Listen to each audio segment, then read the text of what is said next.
जय श्री कृष्ण दोस्तों।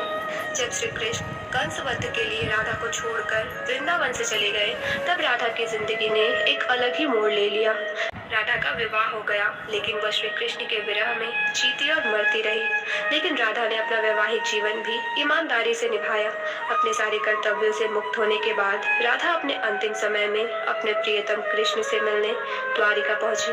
द्वारिका में उन्होंने कृष्ण के 16,108 पत्नियों को देखा और उन्हें खुश देखकर वे बहुत प्रसन्न हुई।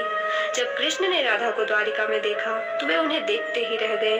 राधा और कृष्ण मन में ही एक दूसरे से प्रेम भरी बातें करने लगे। राधा के अनुरोध पर कृष्ण ने उन्हें महल में एक देविका के पद पर नियुक्त किया। राधा द्वारिका में महल से जुड़े कार्य देखती थी और मौका मिलते ही अपने प्रियतम के दर्शन कर लेती थी। लेकिन राधा का मन अब द्वारिका में अशांत हो गया था।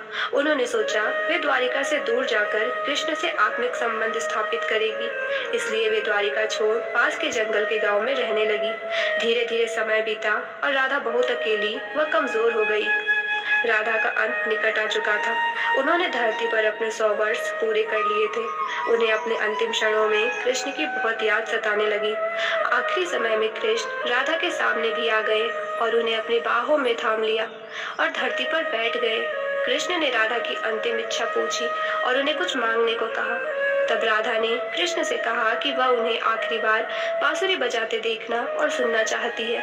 श्री कृष्ण ने अपनी बांसुरी निकाली और राधा के मुख से स्पर्श कराने के बाद बेहद सुरीली प्रेम रस से भरी हुई मधुर धुन बजाने लगे। श्री कृष्ण ने दिन रात बांसुरी बजाई।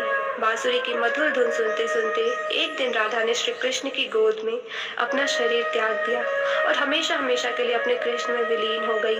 अपनी प्रेमिका की मृत्यु श्री कृष्ण बर्दाश्त न कर सके और उन्होंने अपनी बांसुरी तोड़कर वहीं झाड़ी में फेंक दी और राधा के मृतदेह को लेकर फूट फूट कर रोने लगे।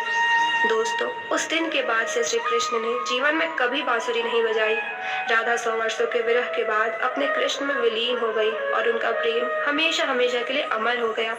राधे राधे।